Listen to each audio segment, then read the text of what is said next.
People who endured a lot in childhood don't just carry memories.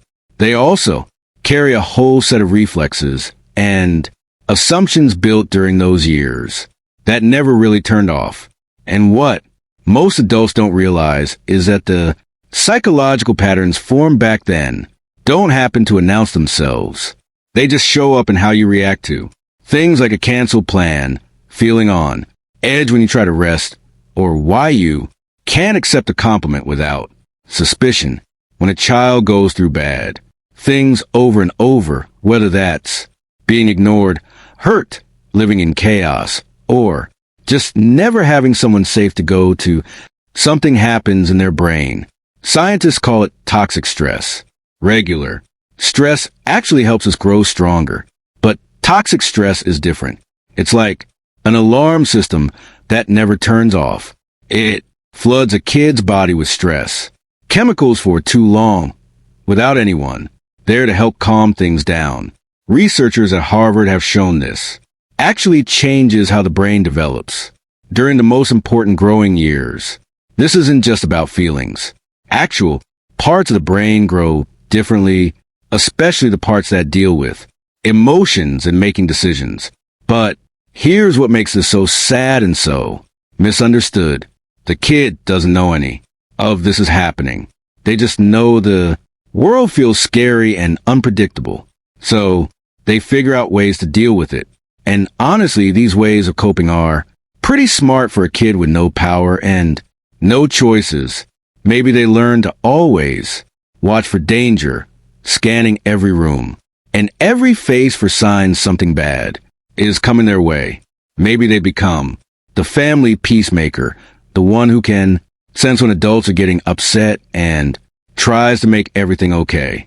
Or maybe they learn to just disappear, getting so quiet that nobody really sees them at. Oh, some kids figure out that keeping other people happy keeps them safer. So they get really good at knowing what everyone else needs while forgetting they have needs too. For a child who can't leave, can't fight back, can't change anything, these tricks work. They make things a little less bad. They help you survive. What often happens is that what saves you as a kid can later cause real problems as an adult. That constant watching for danger turns into anxiety. That never stops, where you can't ever relax because part of you still thinks letting your guard down means something terrible will happen. The peacekeeping becomes this need to fix everyone's problems and manage everyone's feelings, except your own. The disappearing act becomes being totally disconnected from what you feel or want or who you even are. And I want to be careful here, because none of this is about blaming parents or labeling people. It's about understanding patterns that can help make sense of struggles that otherwise feel random or confusing. Then there's shame. The shame might actually be the worst part. When you're little and bad, things keep happening. Your brain isn't grown enough to understand it's not your fault. Kids think everything is about them. That's just how their brains work at that age. So when bad stuff keeps happening, the kid thinks they must be bad. They must deserve it somehow. If they were just better, smarter, quieter, more lovable, then maybe everything would be okay. This becomes the way you see yourself. Now I did something bad, which is guilt and actually helps you learn, but I am bad, which is shame. A feeling that attacks who you are deep down. And that's really different, because guilt says you made a mistake and you can fix it. But shame says you are the mistake and there's nothing you can do about it. There's been a lot of research on what they call adverse childhood experiences, or ACEs for short. The biggest study looked at over 17,000 people and found clear patterns. People who went through more hard things as kids were way more likely to struggle as adults, not just with mental health, but with physical health, relationships, money problems, all of it, depression, anxiety, addiction, chronic pain, all much more common in people who had rough childhood's even 30 or 40 years later.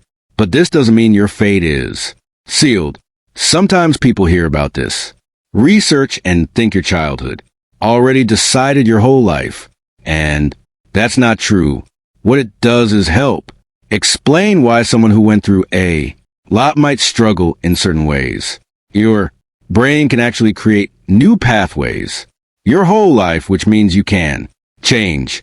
It's just really hard and usually needs professional help. What's tricky is that none of this shows up in dramatic ways most of the time. It shows up on an ordinary Tuesday. It's the way your body tenses when someone texts. We need to talk, even if it's probably nothing. It's how a small mistake at work feels like proof you're about to lose everything. It's feeling oddly unsafe when things are calm, like you're waiting for the other shoe to drop. It's how rest feels uncomfortable instead of refreshing. How compliments bounce right off, but criticism sticks for days. How you replay conversations in your head, trying to figure out what you did wrong, even when no one else seems bothered. These reactions can look confusing from the outside and even to you, but they make sense when you remember your nervous system learned early that small signs can mean big consequences. The problem is adult life rarely gives you clear danger signals. So your body fills in the gaps. It reacts to tone, changes, silence, uncertainty, or mild conflict as if they're threats because once upon a time they were. And realizing that can be strange, even relieving, because it doesn't mean you're broken. It means your system learned something once and hasn't updated yet. Many people who had difficult childhoods spend their adult years recreating what feels normal to them, even when it's painful. They might end up in relationships that feel unpredictable because even though chaos hurts, it's familiar. Your body finds the strange comfort in patterns you know, even bad ones, because at least you know what to expect. Or they go the other way and become super controlling, unable to handle anything spontaneous, because unpredictability still feels like danger. Then there's emotional flashbacks. These are really confusing because they're different from regular memories. With a regular memory, you know you're thinking about the past, but emotional flashbacks hit you with feelings from trauma without the memory part. You're suddenly feeling small, powerless, terrified, or ashamed for no reason you can see.